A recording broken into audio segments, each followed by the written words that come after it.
most air purifiers are bullshit. Don't buy them, they're a freaking scam. And I'm gonna explain to you why in just a sec. But before I do that, I need to buy one so that I can make a thumbnail for this video. Oh.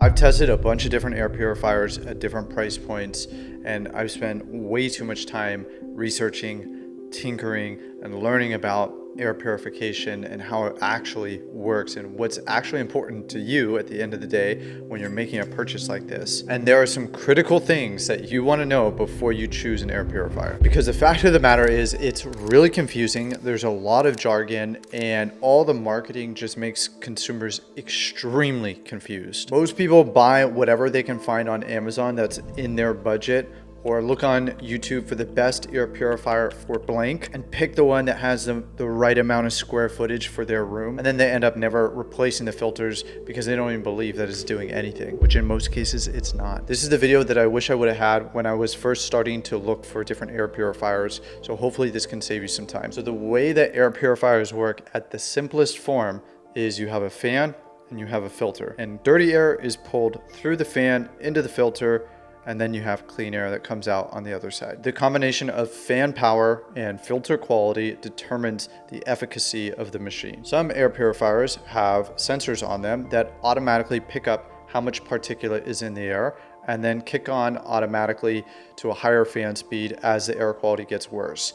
This is what you want when buying an air purifier. Otherwise, you're going to have to manually adjust it yourself. And the more sensitive the sensor, the faster it will adjust the power and filter the air quicker. And one of the biggest mistakes that people make when buying an air purifier is they buy one big one and put it in their central room, like their living room / kitchen, and they think that this is going to cover the whole house. When in reality, most of the time, you're going to need air purifiers for all the designated rooms that you are actually spending time in. And obviously, the bigger the room, the more powerful you need the air purifier to be. When it comes to the filter, which is the real meat of the machine that actually does the thing that we need it to do, you want to look for something called true HEPA. This specific type of filter captures 99.7% of the particulate matter that can be harmful to the human body. This is very important that we have actual true HEPA, not something like super HEPA or HEPA-like or any kind of weird jargon that is not true HEPA. True HEPA is the actual thing that has been certified at the standard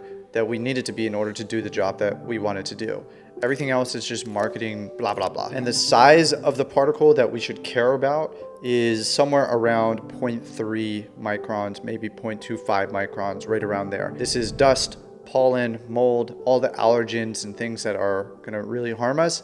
These are the things that we should care about, not something that's super, super, super small. Every filter is gonna filter that super, super small particle. The next thing to think about with a filter is VOCs, which stands for volatile organic compound, which is basically like gases and odors. And the HEPA filter can't filter all of that stuff out. So that's where the carbon filter comes in. And so you're gonna want that true HEPA filter and a carbon filter, ideally activated coconut carbon. That is the highest quality of carbon filter. Something else to consider with the filter is the dust holding capacity of the filter. The bigger the filter, the more dust it can hold, the more efficient and effective it's going to be for a longer period of time before it starts to clog and not work. Based on how big your filter is, that's going to impact cost and convenience. Last but not least, when it comes to the filter, is how it fits and how it seals. So if there's any air leakage in the filter, then you're essentially rendering the filter useless because you have dirty air bypassing the filter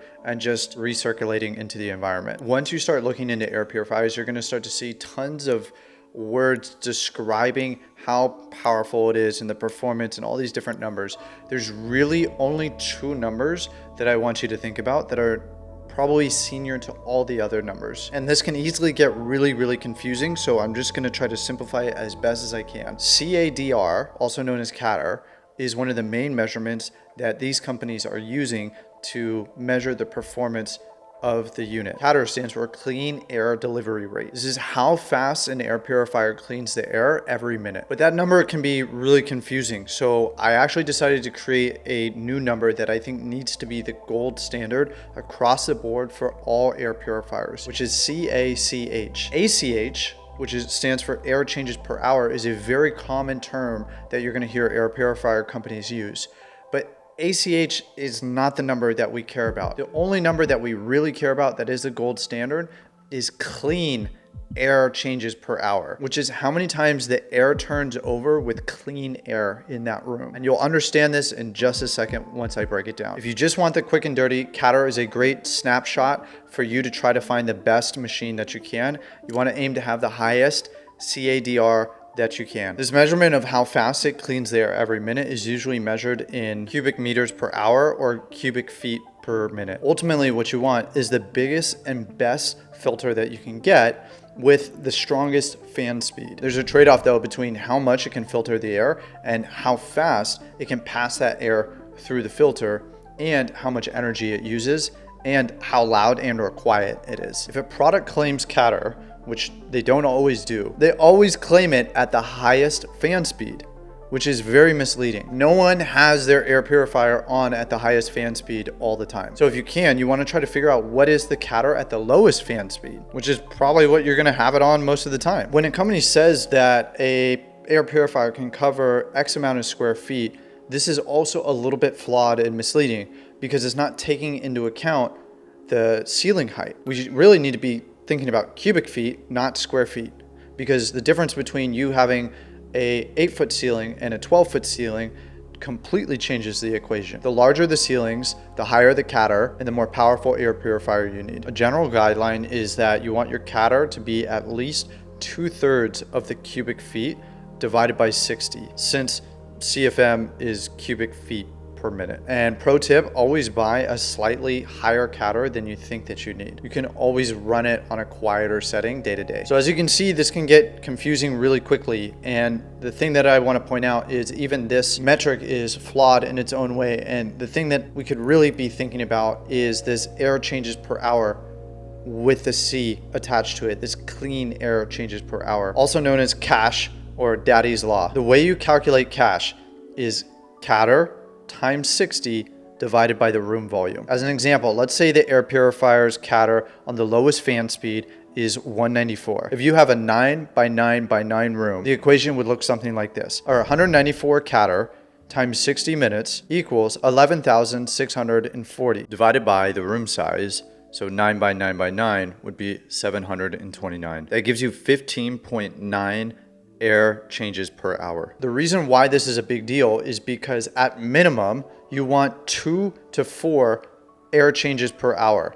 General dust, light, allergens in the room with normal ceiling height, you'll notice that the air feels fresher, but pollutants may still linger. A good health standard is 5 to 6 air changes per hour. This is the sweet spot for bedrooms, living rooms, and offices. Strong enough for consistent clean air and better sleep, especially if you have pets, pollen, or live in a city. This matches what many experts may call the AHAM guidelines, implying as a practical household target. But even better for the highly sensitive or people who want to have optimal health, we want to aim for 6 to 8 air changes per hour. This is recommended for people with asthma, allergies, autoimmune conditions, and this is also important in areas with wildfire smoke, pollution, or anyone who's concerned about mold, which I am. The medical/clean room standard for like a hospital is 12 plus air changes per hour. This is surgery rooms, labs.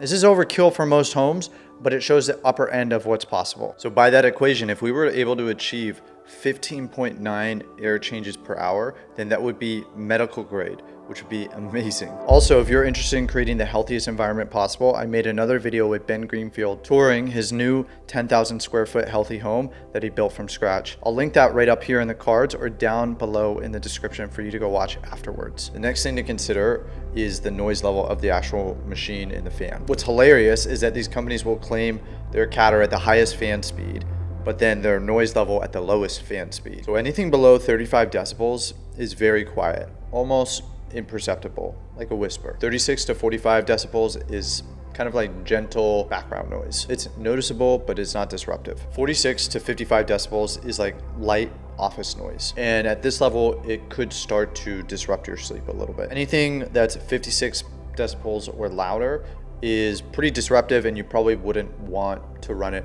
super long. So the cheaper units often fall very short when it comes to sound design. It's extremely hard to get enough airflow to actually get a useful cache in a room without the noise level going up dramatically and it becoming so loud that you can't even use the thing. It's also very common for these types of units to develop some type of clicking or rumbling or vibration. And these little mechanical noises develop over time because of how these products are manufactured. The reason why they are so cheap is because they are made cheap. Good design equals clean air and peace of mind. Because eventually when these problems start to develop, you just end up taking your air purifier and putting it into the closet. And this leads into the warranty, because if a company isn't willing to give a very long warranty, that tells you a lot about their confidence in the product. If it has a short warranty, the product was probably not manufactured very well. They know that their product is going to break in a few years, and therefore you're going to have to go and replace it with a completely new air purifier. The last thing that I'll mention about build quality is the difference in fans. So there's two major types of fans. There's centrifugal fans and axial fans. And you definitely want to veer on the side of getting a unit that has a centrifugal fan. The reason being is these types of fans are much better at moving more air with more horsepower through the more robust filters. So overall, they're just a much better machine. There are also some costs and maintenance considerations for you to be thinking about. The hidden cost of all air purifiers is the filters, obviously. Every company is going to get you to buy replacement filters, but some brands are going to require that you buy more filters more frequently. Some you have to change every 3 months, some you have to change every 6 months, some you have to change every year. It really depends on how bad your air is and how many pets you have and some of those other variables. One of the biggest considerations to think about with this is, are you going to be the one who's needing to remember to change the filters? Or do they have some type of auto ship thing where they just send it to you at the right time when you need it? Some units sell all their filters separately, like the pre-filter, the carbon filter, and the HEPA filter, while some bundle it all into one. That's also something to think about. So be sure to check the filter price, the lifespan, and other customer reviews to see what people are saying about the maintenance of a particular unit. There are also some very specific features that you want to avoid, and that's going to be smart features and ionizers. With the smart features, all these like Wi-Fi enabled, like Bluetooth, blah, blah, blah, it all sounds really nice, but in reality, you and I, we don't really care about all the bells and whistles. We just want the filter to work, clean the air, and be done with it. All these extra bells and whistles are just marketing things that take you away from the main thing, which is actually important, which is how well does it clean the air and how much maintenance does it require, and do I actually like the way that it looks, and do I feel the difference? Also, some of these extra features add unnecessary Bluetooth, Wi-Fi, EMF to our environment that we're trying to keep as healthy as possible. And with the ionizers, it's not a huge deal if you can turn it off, but if you can't, that might be a problem because ionizers produce ozone, which can be harmful for our lungs and animals and pets. So the real way to think about getting an air purifier or multiple air purifiers in your home is not just sticking that one big unit in the living room like we talked about before. What you really want to be striving for is aiming to get a unit that can hit that target cache number of 5+ in the rooms that matter most for you, where you're spending the most time. That's probably going to be your bedroom, your office, and then your kitchen and living room. I know we got into the weeds a little bit in this video, but I think it's super important that you and I know the things that actually matter when it comes to making a purchase like this. Because if you're anything like me, you just want to know that the damn thing is going to do its job and it's going to work and it's going to help keep you healthy, keep your family healthy, and keep you away from the things that you're probably worried about, like dust, mold, allergens, viruses, bacteria, VOCs, and particulate in the air. These freaking companies, they just make it so hard and so confusing to understand what is actually important. So I'll link down below 2 of my favorite air purifier companies with discount codes so that you can find exactly what you're looking for. And if you're interested in this type of content, then go check out this video I did with Ben Greenfield touring his healthy home. I know you're gonna love it. Take care and be well.